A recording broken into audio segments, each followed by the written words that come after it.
I'm Dan Costa, the editor-in-chief of Techonomy and Worth Media Group. Welcome to another edition of Worth Knowing, where I have the privilege of talking to some of the people that are changing the way we live, work, and play today. My guest today is Corinne Iozio. She's an award-winning journalist who I first met when we were both working at PC Magazine. She most recently has been the editor-in-chief at Popular Science, and now she's taken the same role at an innovative media company called 15C. We're going to talk about the practical steps you can take to combat climate change, and I'm super excited to have her here with us today. Thanks for coming, Corinne. Thanks so much for having me, Dan. It's going to be fun. I think it's going to be great. Let's get a couple of housekeeping issues out of the way. If you have questions, we will answer them at the end of our discussion. You can just type them into the chat. We'll review them then. The chances are we may cover some of that as we go through our conversation, but we do want your participation, so definitely leave your questions. I also want to plug Techonomy Climate. If you're watching this, then you might be interested in joining us in New York City for Techonomy Climate NYC.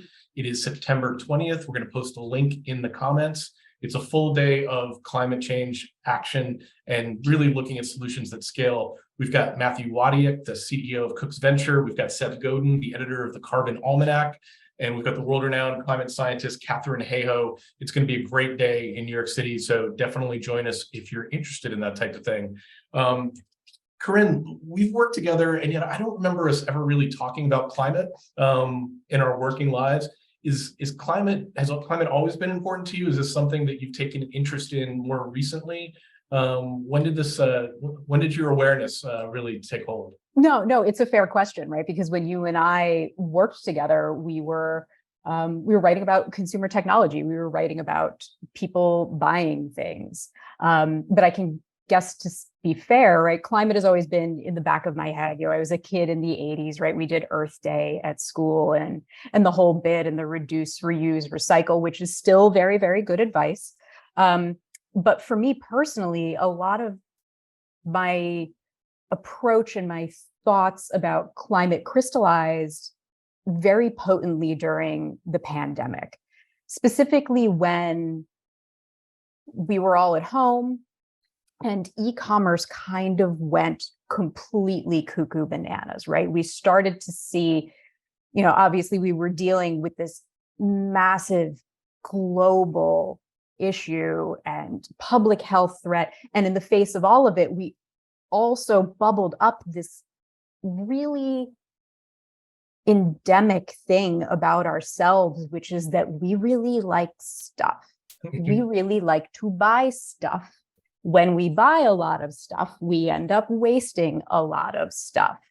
And the more I started to think this way, the more I saw climate and sustainability in literally every story that we worked on at Popular Science, and it came into when we were talking about gear roundups. What can we do in terms of offering people alternative no-buy options, or maybe buy that camera lens secondhand? But even in grand, amazing feats of human engineering, like NASA launches, right? Thinking about what are the climate implications of this fuel that we're burning, right? It is the only issue, and it applies to everything. So that's really, I think, where I started to find my own focus in climate.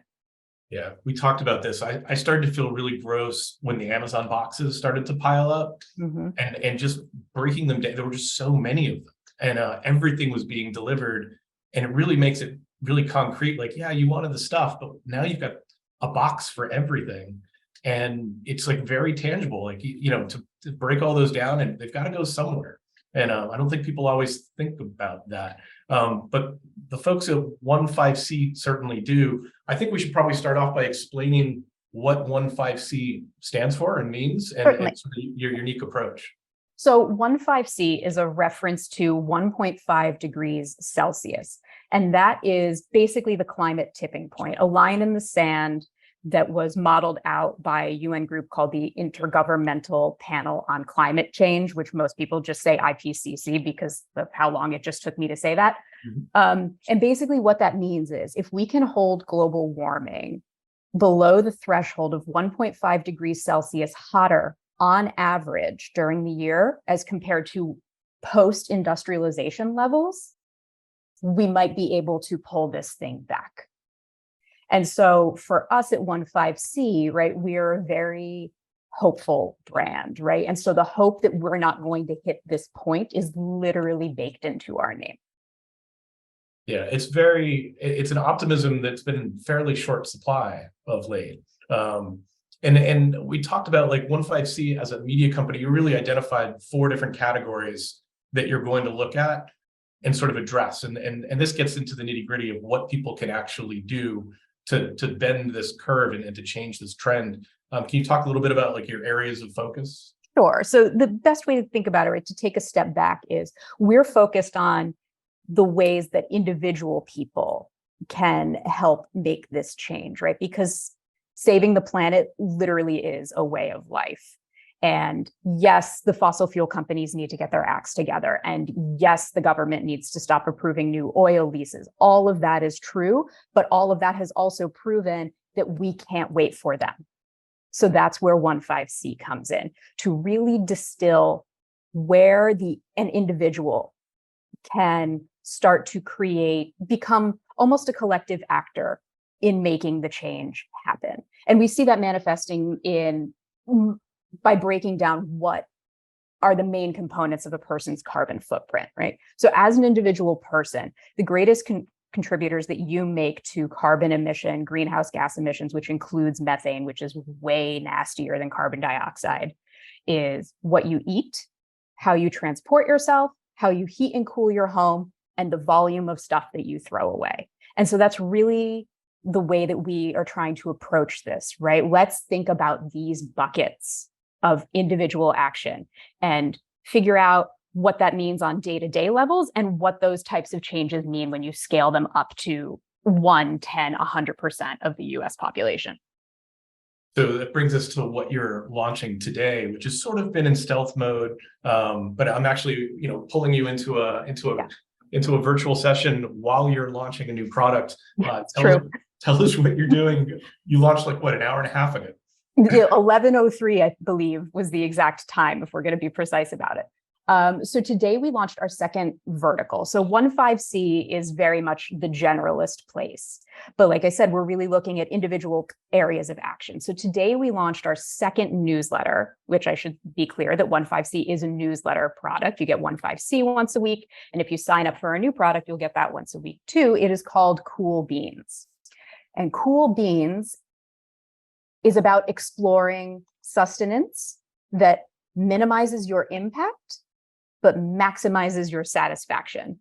And what that means is exploring what it means to really think about the food that we put in our mouths and the impacts of that, of food production, of agriculture specifically. And the one thing that we're really passionate about at Cool Beans is making sure that this is an accessible thing for people to do. And what that means is that we're not telling everybody to go vegan. We're working we're working on displacing meat, not replacing meat, because meat is the biggest contributor. Meat, animal protein, most specifically beef and dairy production. So what are we seeing? What does the newsletter look like today? I mean, what are we talking about? Recipes? Are we talking about guides to food? Are we talking about opinion pieces? What kind of? So yes. So today, what we have published today is, you're new to this type of eating, let's help you stock your pantry, right? And we have a couple dozen items that are really the meal makers of a sustainable pantry, right? And we go beyond beans, which is an obvious inclusion, right? And lentils and tofu and things like that. All of that is in there. But again, we want to talk about low impact eating that you want to do. So we explore in that things like bivalves, right? Tinned sardines, tinned mussels are fantastic low impact seafoods that you can keep in your pantry and throw them in pasta and you have dinner. And there's also what we call our flavor heroes, our flavor superstars, right? We're talking about, so you have these bases. What do you do with them? How do I take the sauce from a can of Chipotle's and adobo and apply it across my cooking style? because ultimately we want this to be accessible. We want people to be able to do it and not feel overwhelmed that they have to make a black and white change. Yeah, I've seen some of your work, and also what impresses me is that it's very sensual. Like you're sort of luring people in with like really great pictures, great looking food, and really playing up like the appeal of it as opposed to this is good for you and lecturing them. Exactly, because again, I would love to point out, as I often do in conversations like this, French fries are vegan, y'all.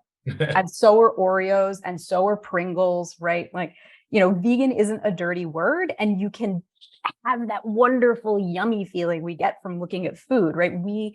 The second recipe that we cooked literally took ripe summer melons that are just absolutely everywhere right now and developed and made a salad that turns a melon into an actual meal, right? These are the types of fun and delicious things that you can do when you really think through what happens at the intersection of climate and food. Also think I want you to talk a little bit about sort of your media strategy, not to get too inside baseball, but like most people think of a media company, they're like, oh, they must have they have a website and they're publishing on the web and they're going to sell display advertising there. It seems like for 15C, like your social feeds and your email subscriptions are more important than your website in some ways.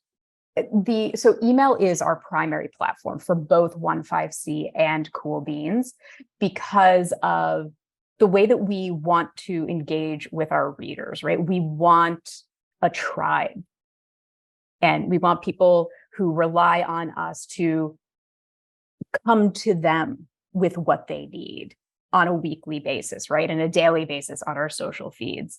And that's why both of these products actually exist right now on the Substack network because of the power of that type of sharing and all of the successes that we've seen, especially with climate publications on Substack, right? There's Bill McKibben, who writes The Crucial Years, and Emily Aiken writes a climate Substack called Heated, right? Like there's a thriving community on Substack that we're a part of. And so leveraging that and pulling all of those cross-sharing levers, again, to build our tribe, because that is how we feel about our audience. So as you've gone through this process, like how have your food choices changed, say from 6 months ago before you started working there and doing all this research? Well, I never ate that much red meat to begin with. I would have a burger, but we had largely switched over to eating Impossible burgers. It's a lot of lentils, right? But it is a way of thinking, right? And I think that's really the subtextual meaning of everything that we're doing, right? It's thinking through your day-to-day choices to a point where it becomes a habit that you're thinking that way. So another way that this manifests on Cool Beans and also in my household is that we put a lot of focus on not wasting food. And so that is definitely something that is very crystalline in my mind, more so than it was 6 months ago, is just physically the tonnage of food scraps that are making it into the trash can. And what can I do to actually embrace the fact that a lot of what I'm throwing away is edible? So what are the steps there? I mean, I imagine composting I compost at home, and you'll appreciate being a former gadget geek. I just paid for a Lomi sort of smart composter. Remember one of those countertop jobs? Yep. Yeah, and it's got a heated, grinding process, and it supposedly can compost. I haven't set it up yet in 48 hours and go from food waste to back to your garden. Yep. So that's a hugely expensive gadget that I have not fully tested yet. But what are some of the ways normal people can reduce their food waste? Well, so I have a rule that is basically like one of my first options that I give myself is will it smoothie. A lot of things like you can, I don't peel my carrots before I put them in my smoothie. I wash them and I cut the nubby stem part off, but those go in and that's sort of part of the process now. When I open the fridge to make my smoothie in the middle of the day, is there something that's about to go? Will it smoothie? Also, a thing that is really so much easier to do than a lot of people realize, especially and specifically in the summertime when we just have fresh, beautiful produce coming out of our ears, and it gets really overwhelming. Pickling. Even just a simple quick pickle will take a cucumber that's going to go mush in a week and give you 2 more months with it, right? And that was actually the second recipe that we posted on Cool Beans. Here's our go-to pickle recipe, but also here's the formula, here's the template that you can mix and match and apply and spice however you want to squeeze more life out of your vegetables. Yeah, that's great. And also, I think there's a lot of mystique. People think that in order to pickle, you need to boil your jars and go through all these steps. And that for long-term pickling, all that's important. But like, absolutely, there's quick and dirty pickling too that'll just get you an extra week or two and add a lot of flavor. Oh yeah, I love pickles. Pickle everything. Pickle the watermelon. Pickle the fruit. Pickle all of it. It's so good. So you're launching with food now. You still got the base brand of 15C. Mm-hmm. What's coming next? Like, are you going to hit all of those 4 verticals that you talked about, like areas of interest? So, like I said, waste does already play a pretty large part in what we're talking about on Cool Beans. It's also something that when I write the weekly 15C emails, I focus a lot on waste because that's such a big focus in my house right now. But no, I think where we're looking to next is a little bit fluid right now. Because generally we want to make sure that what we're doing is what food is, right? Which is that we have the numbers, we have the data to say to someone, you're going to want to subscribe to this newsletter or maybe this podcast or whatever platform it happens to be, because we've done the math. And if you follow us along on this journey, it's going to make a really big dent. Yeah. And it's very much, and I think this, I mean this in the best way, it's very much like a lifestyle brand. Oh, absolutely. They're lifestyle choices that, you're not being lectured into it, you're being enticed and tempted into it. And I think a lot of people want to do the right thing, especially they just, they want a guide to help them, figure it out. Yeah. And ultimately, it does, one of the most powerful levers that anybody has is something that we're going to, collectively as a country, we're going to be talking a lot about, for the next less than 18 months, right? We're less than 18 months away from the next federal presidential election. That's right. The way we vote matters a tremendous amount, right? The way we advocate, the things that we call our Congress people about, the things that we, rap on the mayor's door to complain and ask for and say that we need, right? Like, expansion of the composting green bin system here in New York City, right? Like there are things that only can happen when people get loud. And that's ultimately one of the most powerful things you can do. Yes. Seth Godin spoke last year at our climate conference, and he, had just put out the Carbon Almanac, which is a great volume. We've got a couple of copies here. I can send you one if you haven't read it already. But he talked about, making change, and he called out leaf blowers, like gas-powered leaf blowers, and and they just started to get banned in towns because a couple of people spoke up. They did the math on just how toxic those engines were, how there's not only noise pollution, but just pure carbon emissions. And they passed an ordinance, and there are electric leaf blowers that are available, and they were replaced in a matter of weeks. Yeah. And also rakes. They're also rakes. And this is something that we talk a lot about too, right? Like you never want to let the perfect in these conversations be the enemy of the great, right? Like, is the best solution for me to just have a rake? Yeah, sure. But like, does everybody have the time for that? Not necessarily, because ultimately, time is money. But, the 15C publisher, the founder, my boss, Joe Brown, he has this other saying that we talk about quite a bit, which is time is carbon, right? The difference between boiling water to make iced tea versus just leaving a jar to sit and steep in the sun, right? That's carbon. That's a sustainability decision. Yeah, that's a great line. Time is carbon. And again, it requires like a lifestyle choice to say, you know what, this can wait. Like, this doesn't need to be microwaved.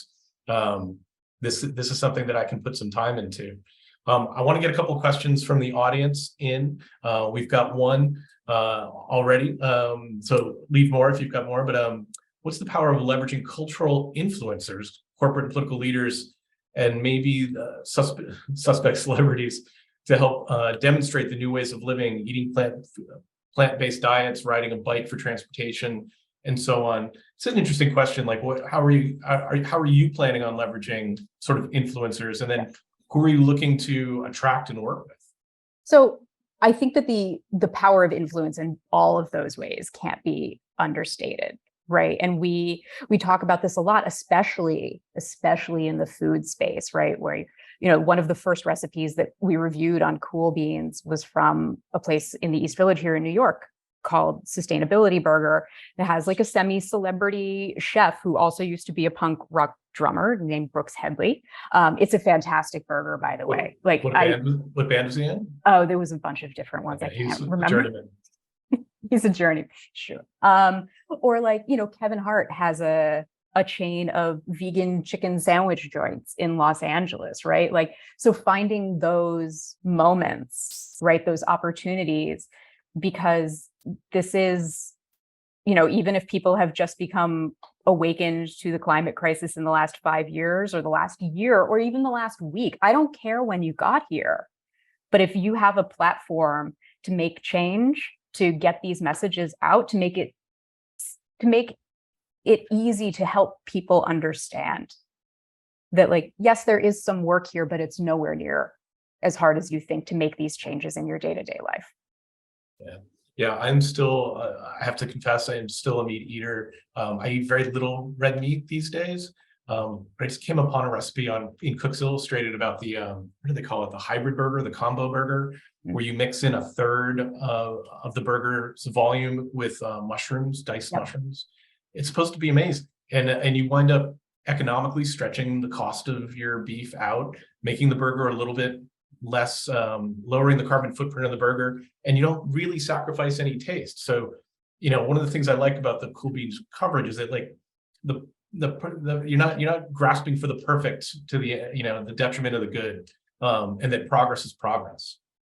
Exactly. And like I said, ultimately, it's just like, it's about instilling that pause, right? That moment where you question, like, I wonder. And we're already halfway there. So how can people sign up? I mean, obviously they can go to Substack and sign up for the newsletter, but do you have an ask about how do you want them to sign up and then also share it with a friend, I assume? Oh, absolutely. Sign up, share it with a friend. There's buttons all over Substack for these things. So if you want Cool Beans, you go to coolbeansmail, mail.substack.com. And you can follow us on Instagram, cool_beans. Very cool. I will do both. And I know you've got a very busy climate week, but I hope to see you at the Climate Tech Conference. Me too. On September 20th. I think it'll be fun. It'll be more of these conversations. And I think regardless, I'm sure we're going to wind up seeing more of your content show up on Techonomy, even if you can't make the conference. Yeah. Well, this was fun, though. Thank you for letting me talk about food. I love talking about food. Absolutely. We'll keep it going. Thank you so much, Corinne, for joining us. And I want to thank everybody who tuned in. As always, you can find more content on techonomy.com, on worth.com, and on YouTube, as always. Thanks for joining us, and we'll see you next time.